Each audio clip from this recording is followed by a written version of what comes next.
মান আহাব্বা সুন্নতি ফাকাদ আহাব্বানি ওয়া মান আহাব্বানি কানা মাই ফিল জান্নাহ। আমি রাসূলকে ভালোবাসার মাধ্যম হলো, মুহাব্বত করার মাধ্যম হলো আমার সুন্নাতকে অনুকরণ করা, সুন্নাতকে আঁকড়ে ধরা। আমার সুন্নাতকে যারা আঁকড়ে ধরবে তারা আমি পয়গম্বরকে মুহাব্বত করলো, আর আমাকে মুহাব্বত করার দ্বারা আমার সাথে আল্লাহর জান্নাতে থাকবে। সুবহানাল্লাহ। হাসর আমার সাথে হবে। তাহলে রাসূলকে ভালোবাসার মাধ্যম আমরা পেয়েছিলাম রাসূলের সুন্নাহকে অনুসরণ করা। এই সুন্নাতের ক্ষেত্রে আমি কয়েকটি সুন্নতের কথা বলেছিলাম।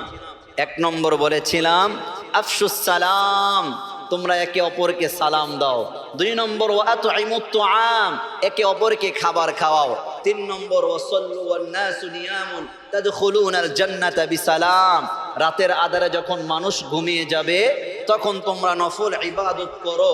এই 3টি আমল করতে পারলে রাসূল বলেন একেবারে সহি সালামতে তোমরা আল্লাহ পাকের জান্নাতে চলে যাইবা।